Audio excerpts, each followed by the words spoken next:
Our world is lost in unnecessary fear and hurt. Our systems seem scientifically engineered to make you small, powerless, and always waiting for the next great leader who will fix the problems around us. Worse, we're witnessing neighbor versus neighbor while warfare breaks out around our family tables. But you have access to a spirit, a strength that enlarges and empowers you. Even better, you don't need to wait for the next big movement. You can heal the world. It's time for governance by grace. Welcome to Gracearchy with Jim Babka. I am proud to know Jim because one of the things that Mr. Babka is an expert with is what's going on with the media. You just don't run a counteroffensive to the government without having a deep understanding of what is going on. We call the regime media. So let's jump right into this because we've got to identify the diversion here that CNN and Fox have done with the Trump town hall and firing our dear friend, Mr. Tucker. So let's get into it. Well, I noticed you threw out the term regime media there, and we're going to use that term. So let's define it right up front. The regime media, the left usually uses this term, the corporate media, and I mean largely the same thing. However, I believe that regime media is a more accurate description. And I base that on the idea that they tend to take positions that are aligned with the center of each of the respective two major parties, the center of the Republican Party, the center of the Democratic Party, and then everything that goes in between. And lately, maybe not quite the center of the Republican Party, maybe only the moderate side of the Republican Party, which is more to the political center. And they kind of leave out the ends. So if you are more of a Bernie aligned socialist, you're not going to find your views well represented or supported in the regime media. If you are a Ron Paul or a Trump, which I would position in two different places, by the way, you're going to be outside of that mainstream channel. And it is very much corporate. It does support corporate. It does kind of support profit, but it does throw through the basis that the state is the center or locus of a profit generating mechanism and control scheme. And they will always take the position of the state. So in fact, they will always seek government solutions to everything. And so what I'm going to say is that the regime media is in charge of the show. And we're going to use that term very liberally throughout the session today. And yes, and you've already found me using it in previous episodes, and I'm going to do it in future episodes too, but there it is, it's defined. So the regime media is basically maximizing its customer base by being more centric than fringe. So I don't like to call the other side fringes. I actually think the other sides represent true states of conviction. And I think respecting those levels of conviction on all sides is actually, as we get through the episode today, is actually the graceful way to handle the divides and disputes we have in this country, and will lead to a more fruitful result. I think somebody that's as progressive as Bernie is actually very principled, and I think Bernie tends towards principle. And somebody as progressive as Ron Paul is principled and tends towards more to be more principled. Donald Trump, in his own way, the people that support him, they do have a principle. And part of the reason that we have a lack of grace at this moment is that people are not recognizing that there is a principle there. They're choosing to name call it instead. And I want to show, because this is not me defending them. This is me saying your strategy, if you are opposed to them, is exactly the wrong strategy. How does this work in the perspective of agenda setters? Let's begin with that. So there is this thing in media theory called agenda setting theory, and I can illustrate it to you, and then I can give you a definition. And that is, have you ever noticed that the things that you're talking about are the very things that are on? They used to say above the fold on the front page of the newspaper. They're the things that tend to be featured at the top of every talk radio show. They tend to be the things that are being talked about in the national media. And I spent time as a radio talk show host. I have a previous career as a national syndicated talk show host. That sounds really fancy. I was on about 4 stations at my peak around the country. And one of the things I know is that when you're putting together, I've guest hosted for other hosts, including those that have the daily grind. And I know that what you do is you go and you look and see what's being discussed by the media right now, the regime media, and then you find various angles and hooks to get those discussions started with the audience. The goal in those settings is to make the phone ring, and if you cannot make the phone ring, you got no show. In fact, the station will be like, don't bring that guest host back again. Find someone who can make our phones ring. That is a real-time measure for them. And so they're looking at what's in the news, Bill. And so you can see then agenda setting theory. Now I can define it. Now you can see it is the fact that the stuff that's being talked about on CNN and Fox and so forth, those things are the things that are going to be discussed. And there even is a place from which I got an interesting story to tell you. What CNN and at Fox and MSNBC choose to talk about, what the major networks choose to talk about in their news segments, is actually influenced by old-fashioned print journalism. So in 2000, I'm the press secretary for Harry Browne, and we go into, there's a whole great story I need to tell someday if I haven't already about Meet the Press. But we go to meet the press, and when we leave there, I leave there with a stack of papers like this. And what they was news clippings from various newspapers around the country, from Delaware all the way to San Diego. There was a whole bunch of just clippings in there from various local papers. And I went home and I stared at this stack of papers. Actually, I went back to the office. It was a Sunday, and I went back on a Sunday evening and stared at the stack of papers and started flipping through them to try to get a sense of why. I found out that Tim Russert at the time wanted that stack of papers in front of them. And I went, after I came up with a hypothesis, and I called a couple of different people who had worked in the media, and I asked them if my hypothesis was accurate. And my hypothesis was this, that Tim Russert felt inferior to the people who had newsprint on their fingers, who could type, who could go cover a story and dig in and be real journalists. He did not feel like he was a real journalist. He was a TV anchor. The real journalists were the people that he admired. And I called it my thespian theory, because the people who are on the big Hollywood screens frequently want to show that they have true actors' chops by going and performing on Broadway. They may be making $5 and $10 and $20 million a film, but they'll go settle for making $250,000 or $500,000 on stage for night after night of performances, because they want to show that they have real actors' chops. And Tim Russert wanted that too. He felt inferior to these guys. And so there's a cycle, by the way the media is driven. And I haven't covered all of it today, but at the very top of that cycle, the agenda is set. It determines what all of us talk about. It determines what goes on talk radio. It determines what shows like this do. Because honestly, I'm not gonna lie to you. We have to get clicks. So we do some episodes that are more philosophical and long-term in nature, and they don't get as much listen. It's just a fact.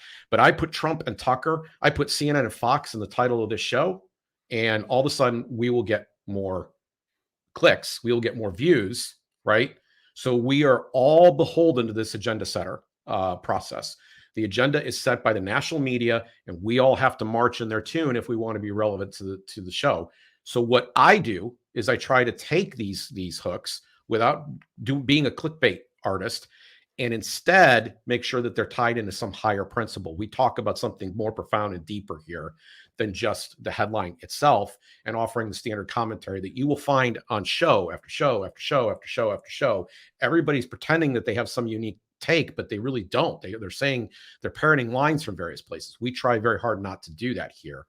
But even in our titling of our show, we find that we have to play the agenda setting game. So that's agenda setting theory in a nutshell.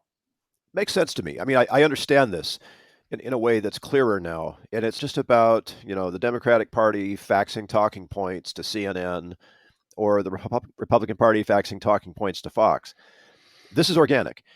And if people need to talk about, we need to grapple with these ideas, how we feel about them. We need to get clear on our own convictions with these ideas.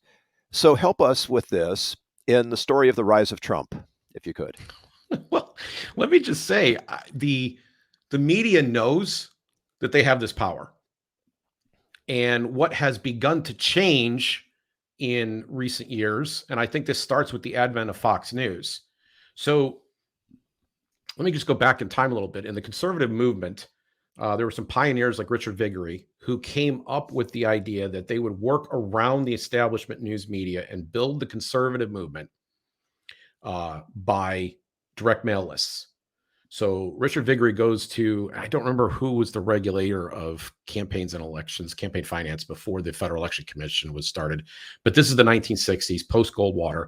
He pays a bunch of office clerical people, temps, to go in and hand copy out all of the records so that he could create the very first mailing lists, and then goes into business doing direct mail. And then that spawns a whole direct mail movement on the right side. And this was their means of communicating with their audience from the mid 60s until the early 90s. This was their primary method. What changes is talk radio gets released from the bonds of and the boundaries of the fairness doctrine.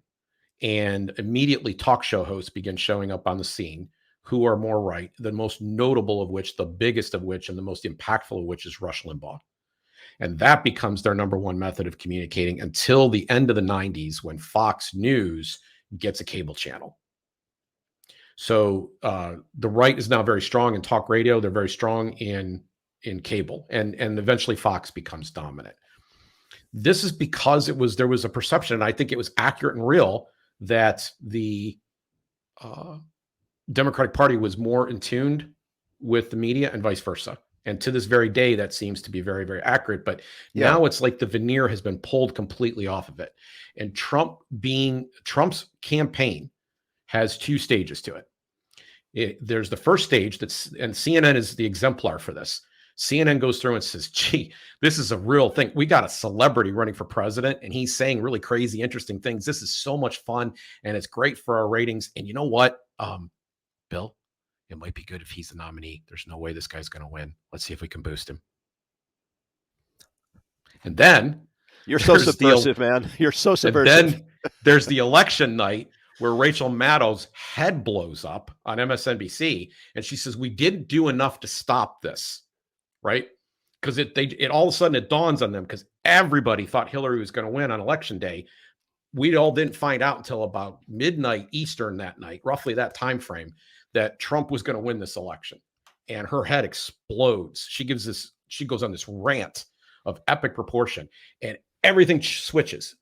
Everything switches. Now he becomes the most pilloried character in modern American political memory. And everybody agrees with this. Even the people who don't like him agree that the media treats this guy differently. And by the way, he treats the media differently, which is a significant thing we're going to go through in the show. But they have been long engaged in a game, and now they don't seem to care anymore that it's out and it's obvious. They are engaged in a game where they are trying to control the narrative. And we've had the release of the Twitter files and other stuff to know that there is definitely a disinformation industrial complex, as Matt Taibbi calls it, where they're playing in bed together. You've got political people, you got media people who, by the way, always were a bit incestuous. They were attending the same parties. They were going from one to the other in terms of being in government service, back to the media, and then back to government service again. There was always that revolving door. But it's become much more obvious now in their rhetoric and their approach and the positions that they're taking. And we'll even get into in an upcoming episode about the debt. We're going to talk specifically about the New York Times. We're going to get into their bias. We're going to show what they do, how they fit into this agenda setting, the center agenda setting role of promoting the regime, the establishment. And you can see it on display. But Fox News is kind of the door gets kicked open, and Trump ends up walking through that door. There's, I don't want to use the term complicit in this, but in some ways it could have been Trump or anyone that walked through that door. Yes. Because of the 100%. setup, like the last, 20 years have set up on this, like since 9/11, we've been trending in this way, and it just happened to be Trump, right person, right time. I'm glad you raised that, because I think uniquely here, we're going to be able to cover two characters that tend to get left out of this saga and their role. They are both precursors. They are both warning signs that Trump is coming. And they are Ron Paul and Bernie Sanders. And so Ron Paul comes on the scene in 2007. And even despite active internal Republican Party repression, literal repression, which we won't get into here today, but all the Ron Paul people could tell you about it. They can leave some of those things in the comments if they wish for this show. But the literal repression of his campaign in 2007, he was speaking out about the war in Iraq, for one thing. And then he starts talking about the bailout. And by 2012, Bernie's fully on the scene. And the two movements that translate out of this a little bit are the Tea Party and the Occupy movement. And so let me just run through a quick chronology here, because I think this is you just really hit the nail on the head. And I want people to kind of understand how we got here. Yeah, this is so important. I'm going to define 9/11 as the end of America. We didn't know it yet. Osama bin Laden won. He won. And this is a sensational claim, but there was a decision that could have been made at this moment. And a lot of people don't understand. Donald Rumsfeld wanted to go to war with Iraq on 9/11. Yeah. Right. And right away. The entire neocon movement had been setting the stage for with the Project for a New American Century, had been setting the stage for a war with Iraq going back to the late 90s, before George W. Bush's campaign got started. So they wanted to go back and finish the job in Iraq. They wanted to depose Saddam Hussein and take over the country. That was always in their plans. And they decided to use 9/11 as an opportunity to do that. But there were two things that they did with 9/11, Bill. First, they lied to get us into it about weapons of mass destruction. And I can say this with some authority today, because there's a site. It's frozen in time. You can still go and view it. We've referred to it before. It is truthaboutwar.org. I led the team that built that site. That was built previous to the war with Iraq. We launched at the beginning of February. The shooting started in mid-late March of 2003. And we ran radio ads in various markets around the country and got kicked out of every single week. We only had the budget to run for a week, and then we would call back the station to renew the ad. And they were getting so much negative feedback about them that they would kick us out. And this happened even in San Francisco, some anti-war hotbed, right? Yep. And we were saying, one of the claims that we made that was rather sensational was that Saddam Hussein did not have any weapons of mass destruction in the nuclear kind. It just wasn't there. We only ended up getting one thing wrong, and one thing hasn't fully come to fruition the way we thought it would, of all the predictions we made in that thing. Okay. So I can say with some authority that I know what this was about. And I can also tell you it was very hard to tell that story at that time. We even got a death threat at one point. A lot of people were upset with us for saying this.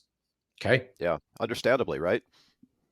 Lied about weapons of mass destruction, but they told a second lie. And Don Rumsfeld is the primary liar in this particular situation. They basically said they're going to welcome us as liberators. This is going to go incredibly quick. And there's oil there, so this will pay for itself. So this was a painless regime change, except we all know what happened. And by 2006, the Republican Party was in trouble. They had bad midterms on this question, and it was setting the stage for the arrival of a Democratic saint by the name of Barack Obama. Right, who was starting to say this war was a bad idea. That was part of his campaign, is that this war we should never have gotten into it. It took that long for the establishment to come to that position. Let me tell you the truth. The establishment media here in the United States of America actively lied to the American people. There was media in France that knew this. There was media in Germany that knew this. There was, even in the UK, there was some dissent. Everybody understood in Europe what was going on. People in the Middle East understood what was going on. The only people that didn't know were the American people, because they were listening to the regime media. And they trusted them. The media lied to us, Jim. That's not possible.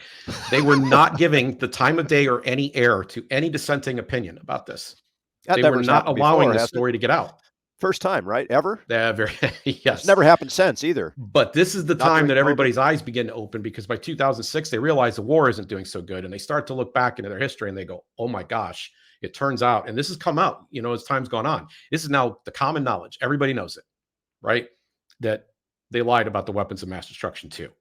So that quagmire followed up very quickly by the bailouts, which, by the way, were the provoking instances for the Tea Party and the Occupy movements.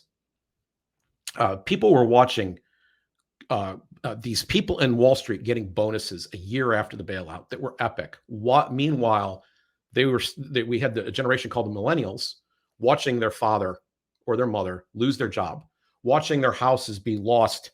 They had to, surrender their homes. They couldn't pay their mortgage. Did you? Yep. Okay. And it has an effect on your kids, right? Oh, totally. To see you going through it. Okay, now you made it out relatively unscathed because, and I'm saying this not because you were hurt badly, but because there were some people that took this so badly they ended up addicted to meth, alcohol, or heroin. And the beginning of the root of the heroin epidemic happens in the current in this area where people are losing their jobs and their homes. Yep. And these young people wanted to do better than their parents. They had invested in college educations, and they instantly found the job market dried up. And so they showed up. The older people who were angry showed up in the Tea Party. The younger people that were unhappy showed up in the Occupy movement. And both Ron Paul campaigns and Bernie Sanders campaigns were largely youth movements. Yes, and they rocked. Both of those campaigns rocked. Yes. Not at the regime media level, but at the grassroots level. Those were powerful campaigns. All right, let me throw out one more thing. I'm going to throw one more log. I've got 2 logs in the fire, the Iraq War and the bailouts. Let me throw one more log on the fire, and this is the most controversial one I'm going to throw on, and that is what I'm calling post-racial gaslighting. So when Barack Obama was elected, there was excitement even on the right. They may not have voted for him. They may not have shared his values. They may not have wanted him to be president.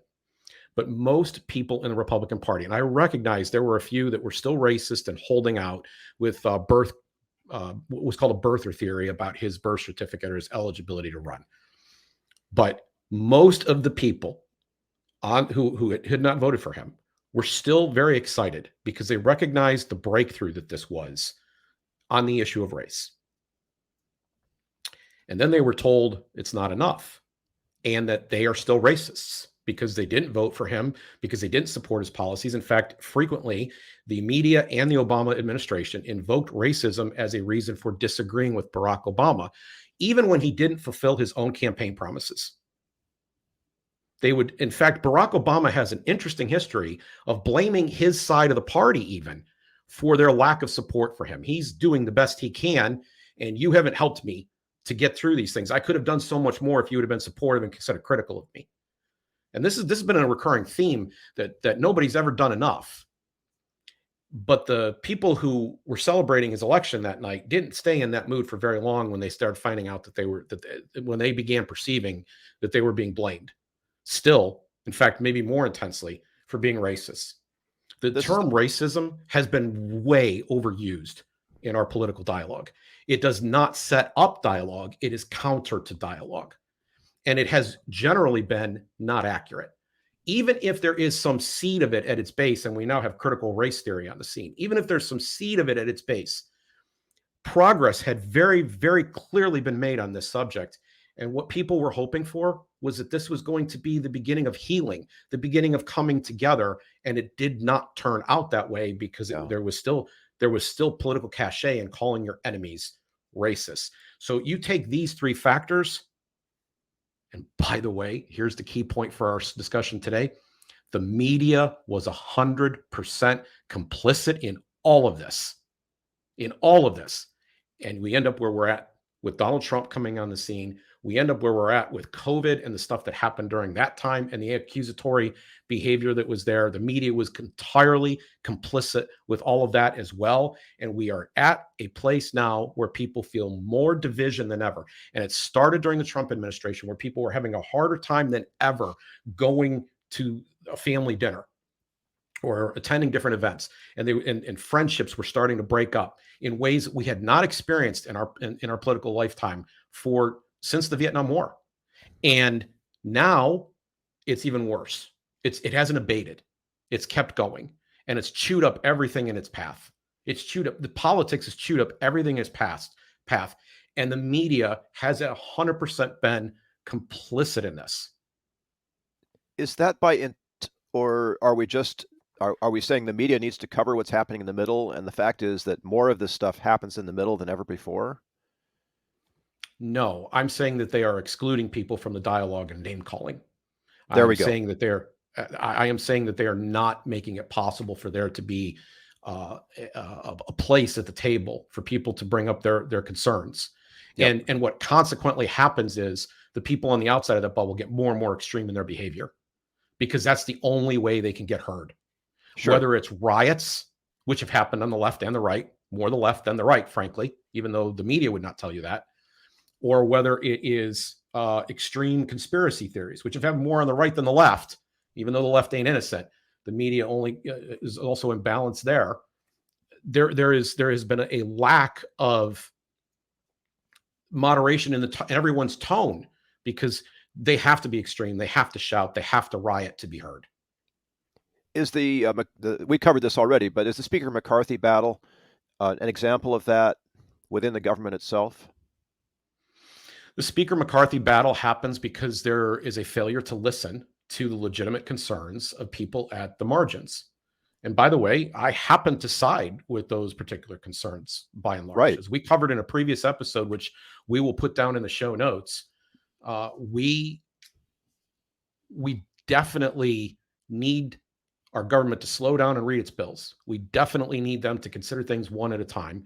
We definitely need to balance our budget, which we will talk about in an upcoming episode, perhaps the next one.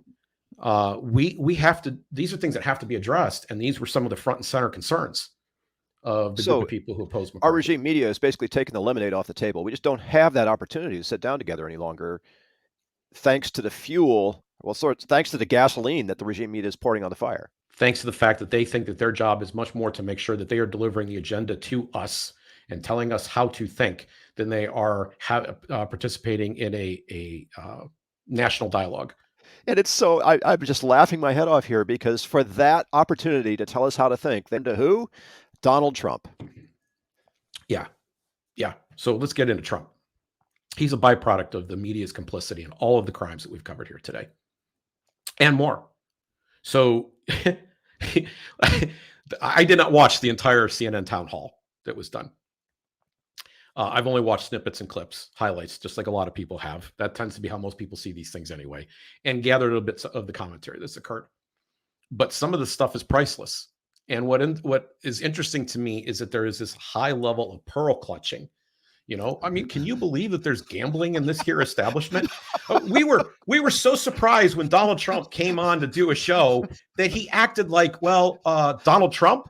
This stunned them. And then they're like, CNN should have never given him the time. There's the clue. CNN should have never given him the airtime, because it only allows him to spread his lies, because they're the regime media and their job is to set the agenda. You see it? They just admitted to it, Bill. It's just, anyway, does anybody out there not understand this? If you do, comment, but please. So this can't be missed. This is so obvious. He calls the hostess of the show a nasty person at one point. Yeah. Right. And the audience erupts. In fact, every time he's irreverent to her or he's irreverent to the establishment, the audience starts to cheer or giggle or laugh. They have these reactions. He's speaking to them. This is exactly the point. So in 2018 timeframe, I'm traveling. I'm in the South. I'm in Florida and Georgia, meeting with 3 supporters of my organization. And something really bizarre happened. I mean, this is so, I cannot calculate the odds of this. I want to be clear that none of these people were people who voted for Donald Trump in 2016. I'm iffy on one of the characters, but I know 2 of them did not. And what is interesting to me is every one of them had read Scott Adams' book, and every one of them preferred Trump win re-election in 2020. And one had become an avid Trump fan. One couldn't help but be a bit of a fan. And the other was, hey, he would be the less, I clearly can see he'd be the lesser of 2 evils. And I would say that the strength of their libertarianism went from moderate libertarian or kind of like general libertarianism to hardcore libertarianism to voluntarism, like in rank order as I'm going through this trip. Yeah. But all 3 of them had read Scott Adams' book, and they all confessed, especially the first 2. The second one, when I was sitting with him at a bar, he's like, I love the delicious taste of liberal tears. They'd had it. They'd simply had it. They hadn't been heard. So to them, the resort was, we're going to make the other side cry. And this is unfortunate because this is where our politics is at. This is anti-grace. It's about making the other side cry. We are going to make them cry. Now, by the way, one of the 3 people I just referenced, he watches this show. He will probably know that he was referred to here. But they all admitted that they were like, hey, at least we're getting that reaction. We're getting a reaction. So when Trump is irreverent to a CNN reporter, this to them is like a moment of joy.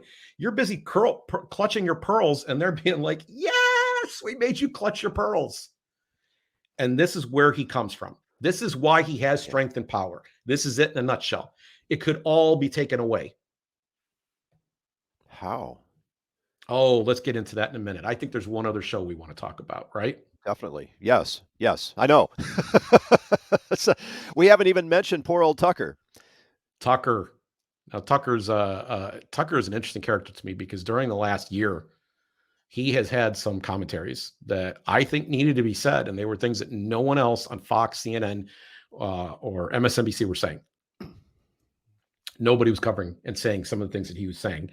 He's giving some voice to these people, and consequently, and not accidentally, very, very much not a coincidence, he gets the highest rated cable show as a result of it.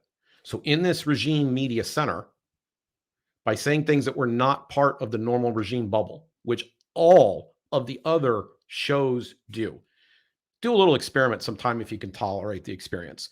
Sit down and watch CNN every night for a week. Then sit down and watch MSNBC every night for a week. And then sit down and watch CNN every night for a week. Watch Fox. Watch all of these three networks.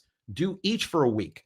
And do it start from the beginning of their nighttime selection, which is 5 or 6 o'clock on the East Coast, and then go all the way until 11 o'clock on Eastern time.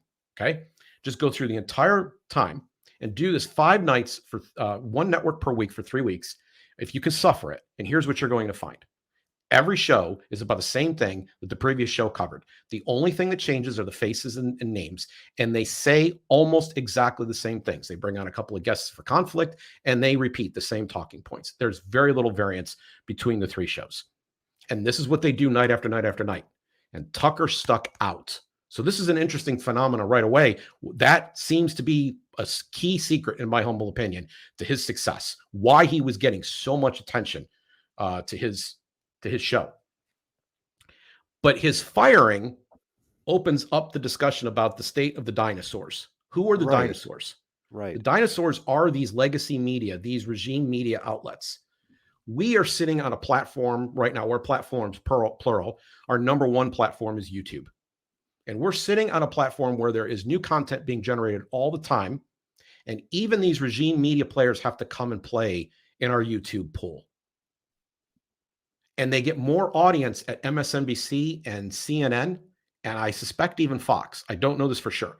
They get more audience off of YouTube by watching clips. Those clips are more seen than their ratings are in many cases when they're being broadcast live. And I think the Meteor is coming, and these dinosaurs are about to go. And I'm going to go one step further. I think the Meteor is not only coming and these dinosaurs are about to go, but I think they've woken up to the fact that this is going to happen. So all the shows that are on this kind of platform are driven by how much audience they can generate. Now, this may lead to some really bad behaviors. They may choose to clickbait. They may choose to enter the conflict machine and drive up scapegoating. They may do these kinds of activities. They may lie. They may engage in disinformation just to get clicks and ratings. They may resort to absurd tricks and do things that that undermine the quality of debate. But the opposite has happened too. A whole new long form expression has begun. And we have found that people are willing to sit on some podcasts and listen for over 3 hours. They're willing to sit to a long form interview that's an hour and a half long, where everybody thought you had to be done in 23 minutes, right? I was told when I first got into this, the first time I tried to do podcasting in 2018, that drive time is 21 minutes. A show is 42 minutes or less. It's drive to work and from work back home. And that's your show. You go over it, you're going to get crushed. But then Joe Rogan and others come along and they blow this myth up, and they show that there are ways to have really serious, intelligent discussion. And frankly, sometimes the third hour is more interesting than the first. And a lot of the clips you'll see come from the second and third hour because of the level of truth that starts to open up. The way that people start to just say things, that they become less and less guarded as they sit in that studio longer and longer and longer.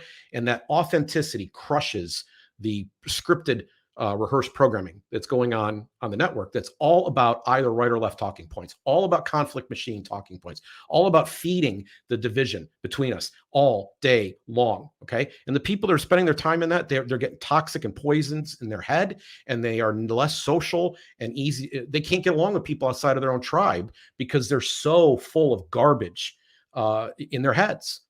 And so this is becoming the new way to do it. Now let's just hit the business model, which is what I was starting. I kind of riffed there for a second, but let's hit the business model real quick. Yeah. The business model of the major cable channels is that they get a ton of their revenue, a significant portion of it, from the fact that they are on cable networks. And this comes out in two ways. Number one, the actual cable networks themselves have a contract. And they pay, these large cable providers pay these networks a certain amount of money that guarantees them a very high base, much more than any podcasting show that you're watching right now, or YouTube show that you're watching has. They don't have that base at all. So they start off with this base. We're going to come back to that in a second. And because they have that base, and because they're in that a certain number of the cables are in that certain number of homes, they also have a certain type of niche advertising that they do where they can still play with the major corporate players who interact with them and provide them with major advertising revenue. Both things are about to come to an end. First, it's already the case that there are podcasts that are beating out these major networks in the ratings, all their shows. There are already people who are doing better than Tucker was, and he was the top show. There are already people who are consistently doing better than he was on YouTube and on various podcasting platforms. And second, there is more people are turning off these shows and don't trust the media. If you go and you talk to people who are under 35 years of age right now, you will find that none of them are watching these shows. If you find people who are watching these shows, you will find by and large that they are over 50 years of age. So that in itself is going to be a tsunami. So here's how things are beginning to change. The rumblings are starting to happen. We can sense the meteors hitting. And in 26, 27, and 28, 2026, 27, 28, all of these various contracts are going to be up. And they're going to get renegotiated. And they're going to come way down on the basis of the fact that they don't have the numbers. And when that happens, there's going to be a civil war inside their camp, and that's going to spill out into the wider culture. Now, the people that are already anticipating this, because layoffs have begun, think about being in the classified ad business in 2001 and where you're at now in the classified ad. You could have been a classified ad billionaire. Now you're not that anymore. Think about where newspapers were and where they are now. How many have shut down? This is what's going to happen with the cable news networks as well. And in order to save themselves, they have only one trick they can play, and that is to make as much of what we do here, all the people who are playing in the YouTube and podcasting pool, illegal. Make it harder for us to talk. Put rules on top of us. That's all they have left in their kit. Fairness doctrine, here we come. Fairness doctrine, disinformation committees. There's something like 24 disinformation boards in various agencies. And the CIA right now, as we're speaking, we just found out within the last week, is coming up with, they want a stovepipe. Remember stovepiping between intelligence agencies?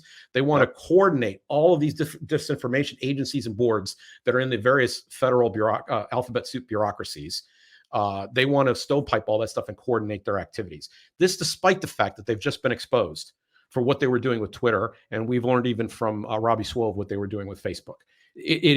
They're still going to go do this stuff. So that's where we're at with it. And I'm telling you, like the Restrict Act we just saw, which was the attempt to ban TikTok, but actually did far, far, far more than ban TikTok. These kind of things are going to keep coming down the pike. They're going to keep shoving stuff down the throat. They might even take advantage of or implement a false flag event, one or the other. They might take advantage of a dramatic, cataclysmic event or implement a false flag just so they can drive through a Patriot Act style crushing of what we're doing here. I think the war is going to get more intense. And by the way, I want to credit Sagar and Jetty because he's the one that said what I'm saying first. As soon as I heard it, I'm like, boom, that's 100% right. That's what's coming. The dinosaurs are not going to go away quietly. We can intervene with this by doing something that's really crucial and that's tied right into grace, which is using shows like ours to create relationships between people who want to have a conversation, even adversaries. Right, Jim? Yeah, definitely. Definitely, 100%. And I believe that this is happening across the board. So Russell Brand was just in the United States last month or so. I think it was a month ago from when we record this.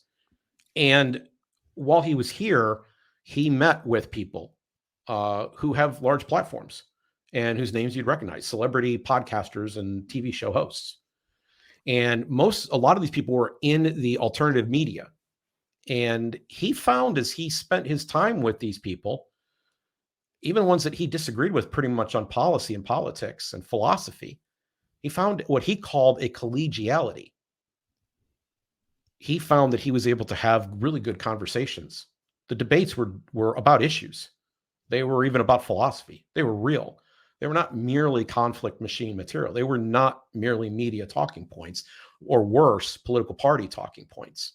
They were actual discussions about what their values were. And that's much healthier.